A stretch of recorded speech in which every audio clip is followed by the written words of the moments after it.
जय हिंद दोस्तों, नमस्कार। आज हम चर्चा कर रहे हैं कि भारत का जो इलेक्शन कमीशन ऑफ इंडिया अर्थात चुनाव आयोग ने पश्चिम बंगाल सहित 3 राज्य और एक केंद्र शासित प्रदेश में चुनाव का जो तारीख है उसका अनाउंस कर दिया है। तो हम ये देखेंगे कि अगर जैसे ही आदर्श चुनाव आचार संहिता लागू होता है तो सरकार कोई योजना ला सकता है या नहीं ला सकता है। तो ध्यान से बने रहिए, हम इस पर चर्चा कर रहे हैं।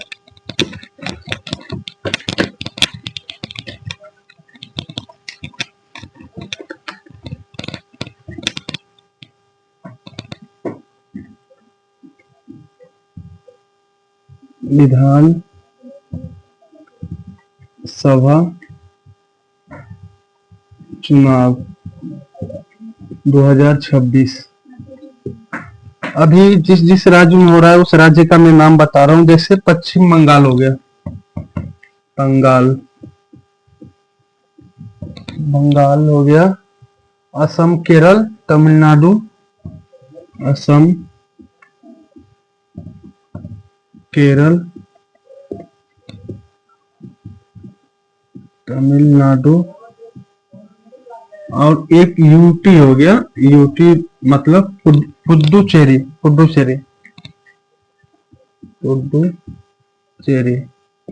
क्योंकि इसमें विधानसभा भले ही मतलब केंद्र शासित प्रदेश है, फिर भी इसमें विधानसभा जैसे हमारे दिल्ली में भी है, मतलब है केंद्र शासित प्रदेश लेकिन वहां विधानसभा चुनाव होता है। ठीक है, तो इन 5 विधानसभा में जहां जहां चुनाव हो रहा है उसमें कुल सीटों का संख्या, कुल सीटों की संख्या 824 है। मतलब 824 विधानसभा है जिसमें अभी इसमें जो चुनाव होगा। और कुल मतदाता की संख्या हो गया, कुल मतदाता की संख्या 17.4 करोड़। 17.4 करोड़। मतलब आप देखिए, मैं इसलिए डेटा दिया हूं कि बहुत सारे लोग बोलते कि जैसे हमारे पुराने समय में मतलब बैलेट पेपर में चुनाव होता था उसी पे चला जाए। तो देखिए हमारे 5 राज्य मिलाकर 17 करोड़ जनसंख्या है। किसी देश में इतना भी नहीं है। तो संभव है नहीं है, इसमें बहुत सारे कठिनाई आ सकता है। हाँ, भले ही जैसे यहाँ का जो भी चुनाव होगा वो चुनाव अप्रैल महीने में ही होगा। सारा चुनाव अप्रैल महीना में ही होगा। जितना भी चुनाव है वो अप्रैल में होगा, लेकिन सभी का रिजल्ट जो मतलब रिजल्ट आएगा वो 4 मई को ही आएगा। तो रिजल्ट 4 मई को आएगा। मतलब अब देखिए, आप ये सोचेंगे कि मतलब अप्रैल में जैसे चुनाव होगा, बीच में अगर कोई किसी का मतलब चुनाव खत्म हो जाता है तो क्या उसका रिजल्ट पहले आ सकता? नहीं, इसलिए नहीं आएगा कि अगर जैसे अप्रैल में किसी का रिजल्ट आ गया तो हो सकता है जो इसका जो परिणाम आएगा वो मतदान के समय दूसरे राज्य में उसको प्रभावित कर सकता है। यह रिजल्ट मतदान को प्रभावित कर सकता है। किसी राज्य का परिणाम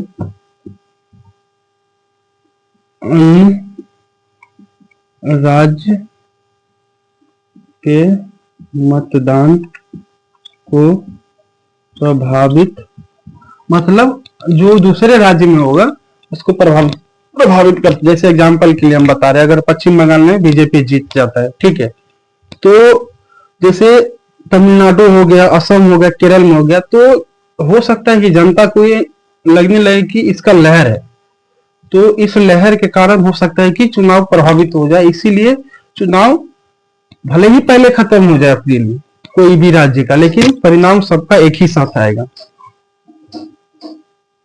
आदर्श चुनाव आचार संहिता, आदर्श चुनाव आचार संहिता,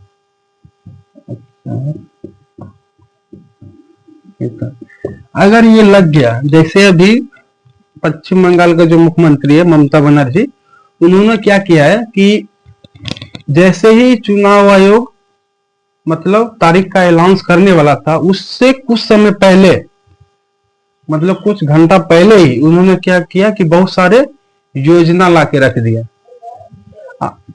तो क्योंकि जब ये लग जाएगा आदर्श चुनाव आचार संहिता, तो क्या होगा कि कोई भी सरकार जो लोक लुभावन योजना होता है जनता को प्रभावित करने वाला, वो नहीं ला सकता है।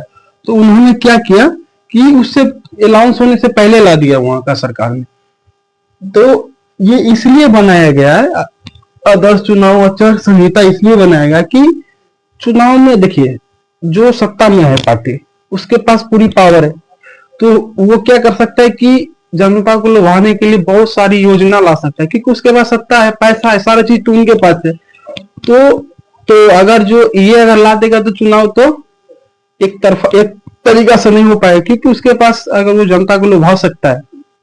इसीलिए ये नियम लगाया गया है कि उससे पहले, मतलब ये लगने के बाद सरकार कोई मतलब योजना नहीं ला सकता। लेकिन ममता बनर्जी ने इसका जो है पहले ही योजना ला दिया।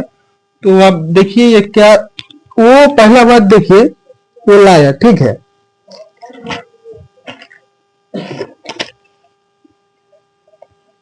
तो उन्होंने जो लाया, ममता बनर्जी ने जो भी योजना लाए,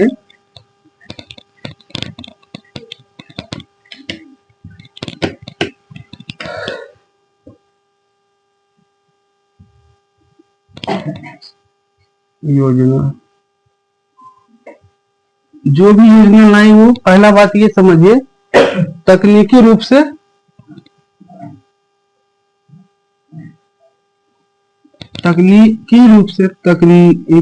मतलब वो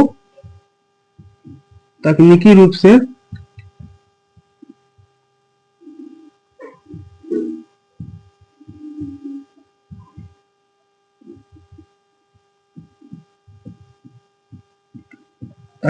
से वो सही है।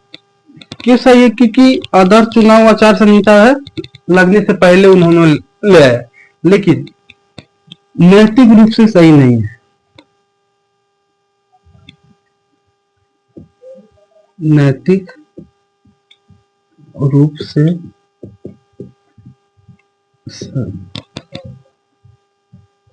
सही नहीं है।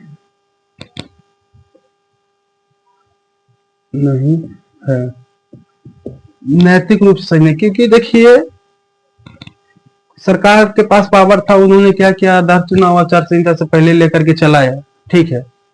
तो इससे क्या हुआ कि जनता को कहीं ना कहीं प्रभावित कर रहा है। तो निष्पक्ष चुनाव तो इसे नहीं कहा जा सकता है। भले ही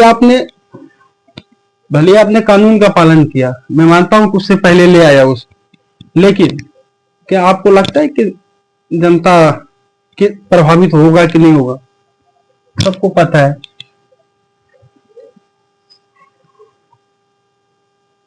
हाँ, लेकिन एक बात यह है कि इस बार जो बंगाल में चुनाव होगा, पश्चिम बंगाल जो है, बंगाल का चुनाव 2 चरणों में होगा। चुनाव आयोग ने बोला है कि इस बार जो बंगाल का चुनाव है वो 2 चरण में होगा। लेकिन एक बात सोचने वाला ये है कि 2021 में जो हुआ था, 2021 में जो बंगाल का चुनाव हुआ था, वो लगभग कितना 8 चरण में हुआ था, 8 चरण में। और इससे पहले भी हुआ था 6, 8, 7 ऐसे करके चुनाव। लेकिन इस बार इलेक्शन कमीशन ने बोला कि हम बंगाल में 2 ही चरण में चुनाव करवाएंगे। अब इलेक्शन कमीशन किस प्रकार का तैयारी किया है वो अच्छा बात है। और बंगाल में कितना सीट है? 294 सीटों पर मतदान होता है। 294 सीटों पर मतदान होता है। हाँ, एक ऐसा ये कि आदर्श चुनाव आचार संहिता लगने के बाद सरकार कोई योजना नहीं ला सकता है, तो क्या ये केंद्र सरकार पे भी लागू होता है?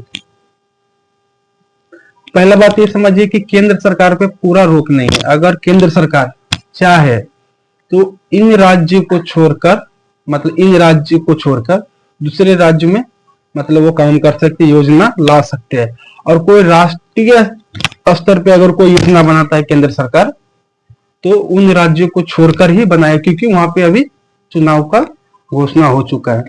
तो ये लाइन भी लिख ही देते हैं। केंद्र सरकार उस राज्य में योजना नहीं ला सकता है, और केंद्रीय योजना भी उस राज्य में नहीं ला सकता है। ठीक है, और जो भी था मैंने उस पर चर्चा कर लिया। और कमेंट कीजिए और बताइएगा क्या है नहीं है, और सपोर्ट कीजिए। धन्यवाद। जय हिंद।